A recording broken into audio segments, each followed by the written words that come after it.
Hello and welcome to our Premier League preview, Hammers Chat's Premier League preview, in conjunction with Football Index. That is the app, the stock market app that allows you to trade real money for real players. So as players' value, real proper live players goes up and down. You can share in it, but hopefully more the ups and the downs. I'm joined by Geo here, and we're going to be taking a look at the Premier League fixtures for this weekend. I'll run you through them very quickly. We've got Manchester City v Everton, Palace v Leicester, Huddersfield v Newcastle, Tottenham v Burnley, Watford v Cardiff, Wolverhampton Wanderers v Bournemouth. We've got Fulham against West Ham. Now, we're not going to be discussing that in any detail. You'll have to look on our other main channel, the Hammers Chat channel, because we have done a full preview and given our predictions on that. Followed up on the Sunday by Brighton Hove Albion against Chelsea, Southampton v Arsenal, and the big one, the one we're going to be discussing first, which is Liverpool versus Manchester United. Gio, how are you, my friend? I'm not too bad, thank you. I'm looking forward to this. Premier League games are a way to start coming thick and fast as we enter the festive period. A lot of people want a winter break. I don't. I enjoy this period of football. And between Christmas and New Year, it's chock-a-block, and I enjoy it. Yeah, you enjoy the back-to-back games, do you? Yeah, I do. It's what I look forward to. I remember last year, I think in 11 days in a row, we only had one day without Premier League football. So I'm hoping it's the same again this year. I enjoy it. It gives me something to look forward to. I don't know. Yeah, you're quite right. It's actually become quite Christmassy, isn't it? And a feature of it. I think they're actually planning to chop and change it at some point in the future. But I think they'll still keep the fixtures going, but they're going to give everybody a 2-week break, but they're going to look to stagger it. Anyway, first up, we've got to go with a big game. Is it the Lancastrian derby? Let's call it Liverpool against Manchester United. Obviously, both teams through in Europe. One of them sort of victoriously so. Another one stumbling. Let's. How are you looking at this? Are there going to be any surprises? Surely it's just looking like a Liverpool win with a resurgent Mo Salah. Well, it should be. It's one of the biggest fixtures in the English football calendar. I think it's probably one that appeals to overseas fans a lot as well that are looking in from the outside. I think this is one of the biggest fixtures you can get. It should be a tasty game, but it's not really because of the way Man United are playing. No one's expecting it to be that close, unfortunately. But Mourinho actually does really well at Anfield. It's one of his more successful hunting grounds. He's won half his games there, which is quite surprising, really, when you consider how he can sometimes be against other top 6 sides. He does go to Anfield and sometimes does come away with 3 points. Well, to give you a boring stat on that, actually, out of any manager that's played more than 5 games, and I don't mean Premier League, I mean league, period, for in the English league as the top division, let's say, anyone that's played more than 5 games has actually got the best record of any manager ever at Anfield. So, so he'll be looking certainly to put some spoiling tactics in there. I mean, but as I said, Mo Salah's right back in form, it seems. They've taken a little while to get going, but they've still managed to accumulate points, I think, largely because I think he's done a couple of things. Klopp, I think he obviously got Van Dijk in, obviously came in midway through last season. They've had a settled defence there. I think Gomez is out for a while, having said that. And I also think that the backup players like Shaqiri coming in, there's more depth. Plus, you've got the 2 central midfielders who have come in as well. There's a lot more depth to it now. And it's a real bonus for them that they're up there sort of challenging, and they haven't really clicked into gear. But they've clicked into gear. Mo Salah's clicked into gear at a time when we're starting to see some Phil Jones horror shows. I mean, he's going to change the team, though, right, for this game, Mourinho? Well, Mourinho should do. I mean, they've got problems in defence. Both sides have got a lot of injuries in defence just now, but Mourinho doesn't really know what to do. I think that's his problem. The difference with these 2 managers is Klopp knows 9 of his starting 11. If he was to have a final tomorrow, Klopp knows 9 of his players. You'd argue over who plays centre mid, perhaps, and who plays in centre backs. But his full backs, his attack is all set. I don't think Mourinho has that. I think he's only got 2 of his 11, which started De Gea would be one of them, and the rest of it's all up for grabs. Ashley Young would play somewhere, right back, left back, up front, doesn't matter. Young would start somewhere in that team. But I think that's the difference. I think that's Mourinho's problem, really. He's got no stability at Man United. There's no consistency, but the one thing that is consistent though in this fixture is Liverpool won their last 5. That includes rotation. They played Burnley away. They started Sturridge and Origi up front, for example. They came away with the win, and that's big wins for Liverpool. It's going to be interesting because this is the first weekend they go in top of the table, and there's a lot bigger pressure going in when you're top than you are when you're second. Alex Ferguson once said it's easier to do the chasing than it is to be chased, and I always find that quite interesting because we all know how hard it is for clubs to retain the Premier League title season after season. So it's interesting. Yeah, okay, so with that in mind, your prediction on this one, please? Liverpool win.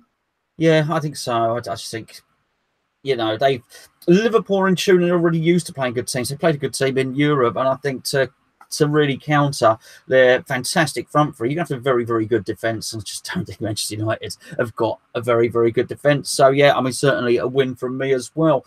First fixture, the early fixture on Saturday, is Manchester City versus Everton. Of course, Manchester City, who, well, they're going to have to bounce back from defeat. They've slipped from top spot, as Gio alluded to, and got beaten by Chelsea, even though Pep Guardiola did say that they played fantastically. They're playing Everton, who just managed to snatch some might say lucky draw in their last game, but he came in amid much fanfare. Their manager, I'm talking, of course, he was heralded as the Messiah. Maybe he's a little bit more of a naughty boy. How do you see this one going, Gio? It's interesting, actually. I think Everton are probably the last team Man City want to play this weekend. I really do. Everton have scored more goals against Pep Guardiola at City than any other team in the league, and that includes the likes of Liverpool, etc. So they do know how to find the net. And I've watched Everton quite a lot. Apart from West Ham, I'd probably say that Everton's the team I've watched the most in the league. And they always impress me. They always look good. I think Gomez looks fantastic in centre midfield. But Charlison's a handful wherever he plays. But they're just not getting results for some reason. I thought they were really, really good against Watford on Monday night in the first half. In the second half, they come out as a completely different Everton. They sat in their own box. They let Watford go 2-1 up. They look shell-shocked. And you just don't know what Everton you're going to get, really. They've got fantastic starting 11. Sigurdsson, even Walcott should be good enough for someone that's a team that's finishing 7th in the Premier League. You got Bernard he started on the bench. You got Tosun up front. They've got really, really good players, but City might have Aguero and De Bruyne back. And while Pep doesn't usually rush players back, if there's ever a game he has to win, it's probably this one. Yeah, I think certainly he would have preferred or hoped for a little bit better form from Gabriel Jesus, but I don't know if anybody saw Sane's goal in the week. What a fantastic free kick that was. He's got Raheem Sterling playing very, very well. I've got no silver lining for me on this one. I'm going for a Manchester City win. Yourself? City win as well. Okay, moving steadily on. Crystal Palace versus Leicester City. Now, here's a bit of an odd one. It is a tale of maybe two sets of attacking midfielders in Townsend and Zaha, and then Maddison and Damari Gray. You just said, certainly finishing last season, that Zaha was one of the best players outside of the top 6 in the league. But I'll tell you what, Maddison is really turning it on since his signing from Norwich there, Gio. Yeah, definitely. Zaha's suspended for this one anyway, so even if you did think he was doing well, tough. They've got no Zaha, no Tompkins, but Maddison's the one. If you were to do your first 11 out of teams outside the top 6, Maddison would certainly be in contention. Zaha was, like you said, was one of the best players last season alongside Aaron and Arnautovic, but he's not really turned up. There's a lot of pressure on Zaha at Palace. I feel a bit unfortunate for him, actually, because he's definitely got the talent. I've often seen him in games hold off 3 or 4 players or go on a 15, 20-yard dribble, but there's just nobody to play alongside him, and he's sort of trying to do it by himself. You can't allow someone to do that. If you're relying on one player that much, you're in trouble, and I think Palace are in trouble this season, Gonzo. Yeah, well, obviously that's news to me about Zaha. That's it for me. If they don't have him, they don't really have much of a chance in this one. I think Leicester certainly recovering from the tragedy that was struck to that football club there. The 2 players I mentioned. Obviously, Ben Chilwell, again, has been in the news this week, subject to a rumoured £50 million bid from Manchester City. We've discussed at length on this channel how good their fullbacks are. I've got to go with a Leicester City win for this. I'm going to agree with you. Leicester win. Yeah, right. Okay, well, moving on to the next fixture, another 3 o'clock Saturday fixture, is Huddersfield Town versus Newcastle United. Now, unless you've been paying close attention to these, you'd think both of these teams had rallied, which I guess they had at some point, but Huddersfield have lost 3 of their last 3, and Newcastle have lost 2 in their last 3. This is a relegation battle, Gio. I think so. I think there's... I know it's early in the season, but it doesn't matter when it is now. I think the Premier League's changed now. In these games, when you come to the end of May, whoever doesn't pick up 3 points from this one's going to look at this fixture. And if they were to get relegated, they look at this fixture and say, that was a lost opportunity. That's the game that's potentially cost us here. Huge pressure on this. Huddersfield don't have Moy anymore. He's out until February. That is massive and bad news for Huddersfield Town. And I feel like it puts the bullet in Rafa Benitez's gun a little bit, that injury news. Yeah, of course, Newcastle is subject to a takeover. All the whispers you're hearing is very, very, very close. It's almost, Mike Ashley's going to be desperate for Newcastle to win this, because it's almost like an audition for him, because whoever the respective owners are, they're going to want to know that that club's safe before they pay over whatever Ashley's asking for it. Yeah, 200-300 million, whatever is the going rate for a Premier League club flirting with relegation these days. I'm going to go for the Newcastle win. I'm going to agree with you again. I'm going to say an away win. Yeah, absolutely. Okay, next up is Tottenham Hotspur against Burnley. Tottenham, who of course got through to the knockout stages of the Champions League. Now, Tottenham are a weird one here because they've not bought any players yet. Having looked at the stats, which obviously I did just before we came on air here, I think this is their best points tally so up to this point in the season so far in their Premier League tenure. So and also Pochettino, who has been rumoured to be off to Man United, depending on which paper you read, also got them to the last knock-ins in the Champions League, as I said. However, they've only a third of their wins have come at home. So actually, and I say home, I mean Wembley, not Milton Keynes, not White Hart Lane, but Wembley home that they are in, which maybe tells a slightly different tale. Burnley maybe looking for the odd crumb of comfort, a little sparkle in resurgence. They had a horrendous start to the season following their European campaign. I mean, surely there's only one way this is going to go, though, Gio. Yeah, I completely agree. This is the easiest fixture to call this weekend for me. I think Spurs are doing well. While, like you said, they only pick up some of their points at home, I think that's because of how good they are away from home rather than how bad they are at home, if that makes sense. I think that this Spurs are taking massive advantage of the spotlight being on City and Liverpool. Everybody's focusing on the battle between City and Liverpool. Spurs are just going under the radar, doing their bits and pieces. They're picking up wins here, picking up wins there, and they've had some difficult fixtures as well. A couple of years ago, you'd have looked at, maybe not this fixture, but you'd have looked at some of the Spurs fixtures recently and thought, oh, they might slip up there, and they usually did. But this season, they're turning the 1-1s into 2-1s, and this could be massive coming in the season. They're impressing me, unfortunately. I don't really like to say it, but they are impressing me. And they know they've won 5 of the last 6. I think they're going to make it 6 out of 7 easily. Yeah, and even Sissoko playing well for him, and who'd have thought that? He seems to be getting a tune out of everyone, Pochettino. So, yeah, that's a win for me as well. The next one up is Watford against Cardiff City. Now, Cardiff City, I think, have done tremendously well, bearing in mind they've spent no money. Neil Warnock was in the news today. He was suggesting that they might be looking to bring in Nathaniel Klein on loan from Liverpool. If you listen to myself and Gio, we both fancied a bit of that at West Ham quite recently. So 4 out of the last 5 for Cardiff. It's home form, though. So as Cardiff are away to Watford. Watford was struggling to get what I think they thought they were winning, but they're struggling to get a win at the moment. But I like the cut of their jib. I quite like what Watford are doing, and I can't see anything other than a Watford win in this game. What about yourself, Gio? I've gone right down the middle for this one, actually. I've gone for a draw because I'm one of the people, a lot of Watford are getting a lot of plaudits, more from yourself than anyone I know, to be fair. I just don't get it. Whenever I watch them, whenever I look at their team, I try and compare it to West Ham a little bit and think who would get into West Ham start 11. 2 players maybe, in my opinion. When I watched them against Everton should have had that game finished by halftime, but they didn't. Credit to Watford, they came out and they got back in it. They got the ball wide and they were getting the ball in the box, but their first goal come from an own goal, hit the post and hit Coleman and went in, etc. But one thing I do like about them is they started Quinner. We know about him from West Ham. They've started him, and it takes a manager with a bit of balls to do something like that. And talking Football Index, I invested in him. As soon as I seen him on the starting lineup for Watford on Monday night, I went and purchased some shares on him, because if he can stay in the starting 11, I'm going to cash in on this one. But like you said, Cardiff, they've won 3 and 5. They're not going anywhere without a fight, and I think this could be a horrible game to watch. I wouldn't want to watch this as a neutral, but I'm going to go for a draw on this one, Gonzo. Yeah, well, I'm thinking about that, and they were really quite dirty when we played them. Let's not beat around the bush here. So Watford can expect a really hard physical game, and that's not to damn Cardiff with faint praise. Bear in mind what they've spent. If Neil Warnock keeps them up, it's every good as bit of job as the job that Sean Dyche was heralded for, and the save with Wagner at Huddersfield there. You spoke about the Football Index. Just once again, just to reiterate, you're actually invested in players, and as their value goes up, you share in the profits. You actually doubled your money, as I understand, on Declan Rice, and it was another geezer you trebled your money on, right? Yeah, if I cash in, I'm not cashed in yet. I'm sitting on the shares. I've doubled Declan Rice's share price is now double than what I paid, and Jovic of Frankfurt, who scores plenty, he's someone I'd like to see at West Ham, or even just in the Premier League. Actually, I'd like to see him come to the Premier League. I've trebled my share price on him as well, so I'm quids in for now on those 2, but I'm keeping my money. Because I think those prices are going to go up and up and up, so I'm crossing my fingers.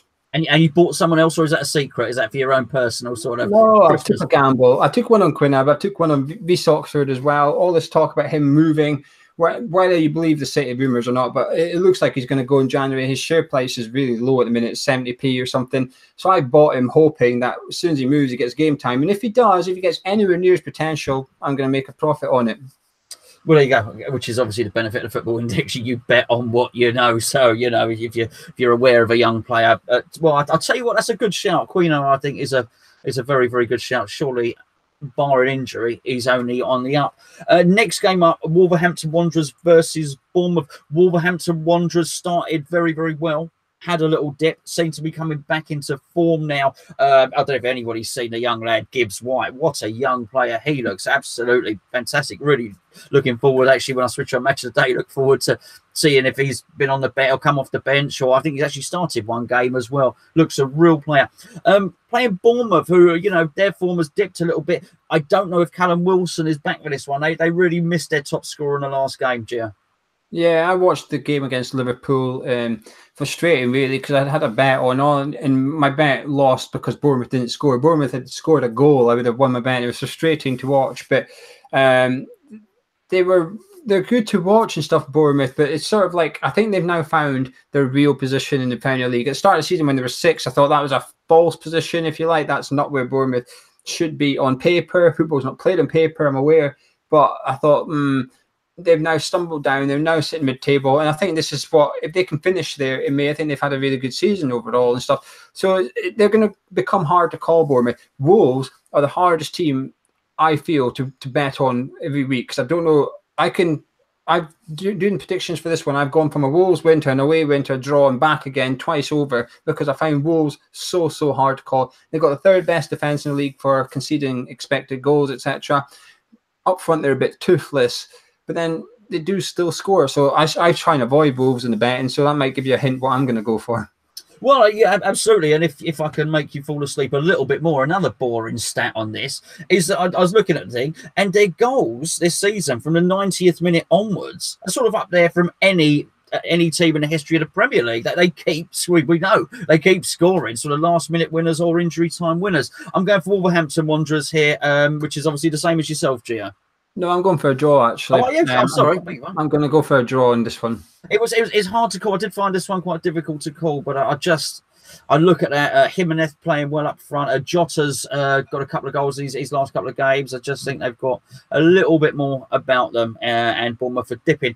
Fulham v West Ham, in case you didn't hear what I said at the start, we've done a preview for that on our main channel, the Hammers Chat channel. This is the Hammers Chat forum channel. On our main channel, we did the preview. We've given our predictions on this. We will not discuss it any further on here, but you can join us tomorrow at about 4:30, where we'll be doing our pre-match build-up. Gio will be reading out the team news. I'll be surprised. I will be genuinely surprised because I won't know the team news. He will give it to me live, and then we'll give our reactions, build up to the game, and of course we'll be back at the final whistle on the main channel to give our, hopefully, thoughts on an epic victory, or we'll be maybe drowning our sorrows with a cup of tea or something. Sunday the 16th of December, Brighton Hove Albion versus Chelsea. Chelsea famously won against Manchester City and derailed them. Played Eden Hazard in a sort of false number 9, and David Luiz looked like Frank Beckenbauer. Yeah, well, to be fair, it's the best thing to do with Hazard, actually. When we did our last show on this, I said Hazard isn't world-class. I stand by that. I've seen him do world-class performances. He's just not consistent enough for me. But he's found consistency in the last 3 games. Chelsea going for the hat-trick. You know, they had the racism against Manchester City. They've got in trouble midweek for more chanting, etc. They're now playing Brighton. What could possibly go wrong? Absolutely, yeah. We're all thinking the song in our head that they're going to sing. We all know what we're going to sing. Okay, we'll move on quickly from that. What's your prediction in that one, mate? Chelsea win. Yeah, I think so as well. Chelsea win. We've discussed Liverpool v Man United. Only leaves us one fixture, and that is Southampton versus Arsenal. Arsenal, of course, who played in Europe in the week. Southampton, who have their new manager, whose name is something like David Hasselhoff or something like that, isn't it? He's an Austrian. Sink or swim for Southampton, Gio? It really is getting to that point, really. They look like a club that is on the brink of chaos almost. The fans have just given up a little bit. They're expecting to get relegated almost. How a team, I'm sorry, but a team should not be getting relegated with Charlie Austin, Danny Ings and Gambardini as your 3 strikers. That should be enough to keep you in the Premier League. If you cannot stay in the Premier League with that firepower, there's something wrong. The managers, the team spirit, the formation, the midfield and defence, something is wrong, because them 3 should be enough. You know, if Cardiff stay up with Callum Patterson as their sort of only striker, I know they've got Bobby Reid as well, but if they stay up with that strike force, but you get relegated with them 3, then the manager has failed massively. There's enough in that Southampton team to stay up at least. They're in the relegation battle, that's for sure. I would not be surprised they got relegated come May, Gonzo. The new manager, I don't know his name either. He did well for Leipzig over in Germany. He did do that. So he's, again, a bit like Fulham. They've taken a risk. They've avoided the British one, like they had with Hughes. Good. You've now done the right thing. You've taken in someone a little bit more adventurous, and I hope it pays off. I like Southampton. I really, really do like Southampton. But they're going to get beaten Sunday, that's for sure. Absolutely. Well, Arsenal, of course, have been playing very, very well. Emery's got them playing a fantastic brand of football. Really utilised the 2 £50 million strikers that Arsene Wenger bought in Aubameyang and, of course, Lacazette. And he's supplemented it. He's bought a new keeper, and that's sort of quietly that goalkeeper transition. I was certainly watching it again. Hold on, where's Petr Cech? They've swapped him over. You've been impressed with Arsenal so far? Yeah, while the strikers are getting plaudits, and what he's done midweek actually with Lacazette's genius. Aubameyang's been scoring, put Lacazette in the Europa League. He scored, get him off after about an hour or something. He's got his confidence injection, etc. Get him off. Fantastic management. The 2 that have impressed me though is the midfielders, Torreira and I don't know how you pronounce the young boy. He looks like a young David Luiz, yes. Gavin Downsy or something like that. Yeah. He is utter class. Whoever found him at Arsenal, massive well done, because while Torreira's getting applauded, I think he's just as good, and I think in 5 years' time he'll be one of the best players in Premier League. Going by what I've seen so far, he is some footballer. Yeah, absolutely. So Arsenal win for you, and you mentioned Torreira, who scored an absolutely wonderful bicycle kick just recently. And while he's going to bicycle kicks, well, I'll tell you what, Southampton are just looking to put the stabilisers on at the moment, but I think they will. I don't know why. I've got no evidence. I've nothing, but I'm going to go for a draw in this one, because I've just got to do something different, and I don't know. It's something's got to give, and so I'm going to go for maybe even a 1-1 draw in this. And there endeth our Premier League predictions. And I tell you what, I'm looking forward to. I'm very much looking forward to tomorrow. As West Ham fans, we're going to Fulham. I mean, our team's changed a little bit even since our preview last night. It may well look like West Ham will not have any strikers tomorrow, which is going to change the dynamic slightly. Let's hope we have at least one. Please do join us, as I said, on the main channel, on this channel for the build-up, main channel for the review. Squeaky bum time as far as we're concerned. If you're from another team, then I hope you enjoyed the show. Please put your predictions. Do you agree? Do you disagree? In the comments below. Don't forget to subscribe. Geo, thanks for joining me, mate. No problem, and I'll see you at 4:30 right here tomorrow. Absolutely, mate. Yeah, don't be late, and don't forget to bring that